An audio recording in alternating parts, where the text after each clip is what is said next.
တချို့နိုင်ငံတွေအတွက်ကကမ္ဘာဖလားဆိုတာ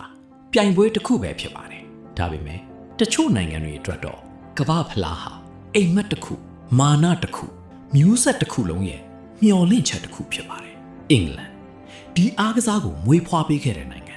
ကမ္ဘာဘောလုံးရဲ့တမိုင်းကိုရေးခဲ့တဲ့နိုင်ငံဒါပေမဲ့အကြီးမားဆုံးအိမ်မက်တစ်ခုကိုတော့နှစ်ပေါင်းများစွာပြန်မဖန်ဆုံနိုင်ခဲ့ပါဘူး1966ခုနှစ် Wembley Stadium ကမ္ဘာဖလားပိုလူပွဲပရိသတ်ထောင်ပေါင်းများစွာရဲ့အော်ဟစ်တန်တွေကြားနောက်ဆုံးဝီစီတန်ထွက်ပေါ်လာခဲ့ပါတယ်အင်္ဂလန်ကမ္ဘာချန်ပီယံဖြစ်သွားခဲ့ပါတယ် Jeff Hurst ရဲ့တမိုင်းဝင် hat-trick Bobby Charlton Bobby Moore သူတို့ဟာအင်္ဂလန်ဘောလုံးတမိုင်းရဲ့အလှဆုံးစာမျက်နှာတစ်ခုကိုရေးသားခဲ့ကြပါတယ် Bobby Moore ကကမ္ဘာဖလားကိုကင်မြောက်ထားတဲ့မြင်ကွင်းဟာဒီနေ့အထိအင်္ဂလန်ဘောလုံးရဲ့အကြီးမားဆုံးအမှတ်တရအဖြစ်ကျန်ရှိနေသေးပါဒါပေမဲ့အဲ့ဒီအချိန်မှာဘယ်သူမှမသိခဲ့ကြပါဘူးဒီဖလားဟာအချိန်အတော်ကြာအထိအင်္ဂလန်ရရှိမဲ့နောက်ဆုံးကမ္ဘာဖလားဖြစ်သွားမယ်ဆိုတာအချိန်တွေကုန်ဆုံးသွားပါတယ်တစ်နှစ်9နှစ်10နှစ်မျိုးဆက်တွေပြောင်းသွားပါတယ်ဒါပေမဲ့အင်္ဂလန်ပြည်သက်တွေရဲ့မျှော်လင့်ချက်ကတော့မပြောင်းလဲခဲ့ပါဘူး World Cup ရောက်တိုင်းဒီတခါတော့ဆိုတဲ့ယုံကြည်ချက်နဲ့စောင့်မျှော်နေခဲ့ကြပါတယ်1990ခုနှစ်အီတလီ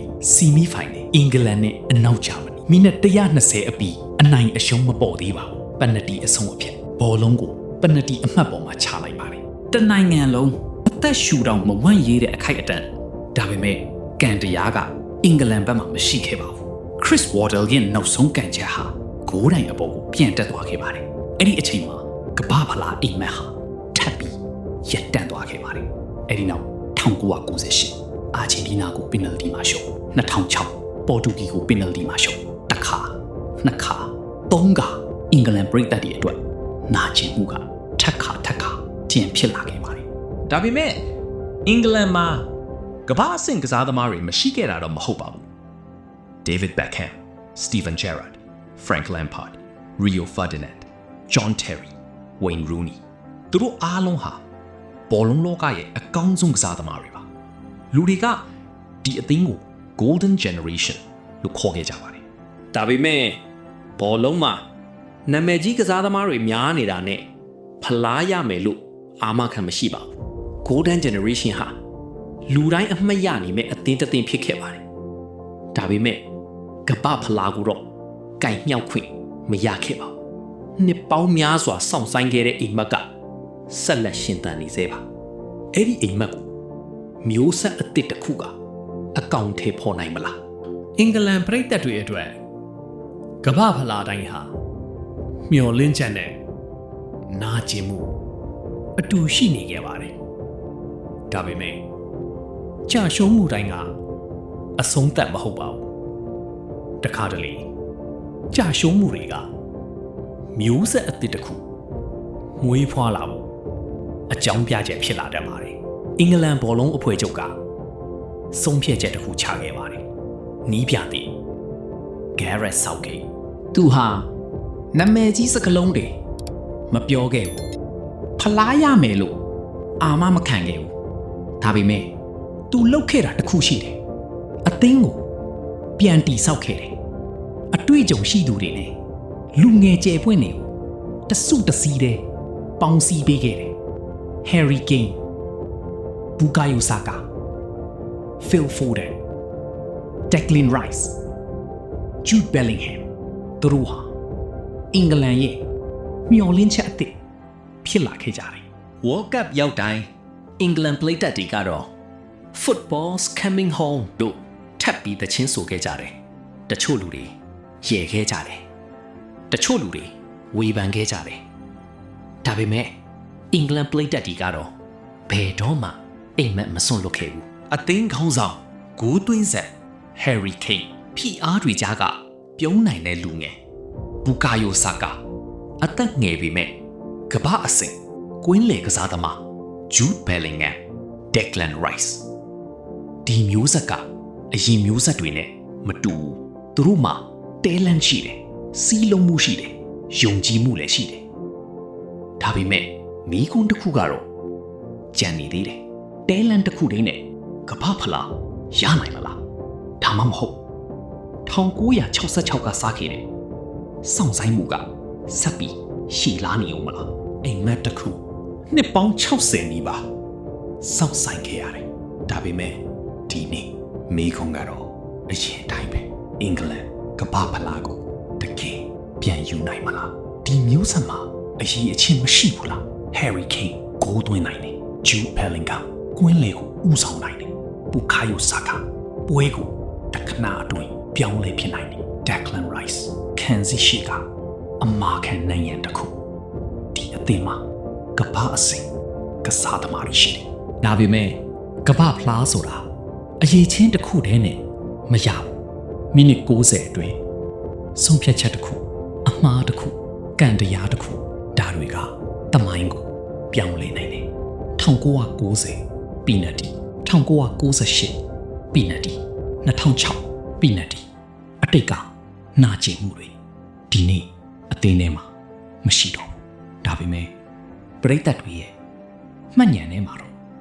ရှိနေတော့ပဲတချို့အသင်းတွေကမ္ဘာဖလားကိုအနိုင်ရဖို့ကစားကြတယ်ဒါပေမဲ့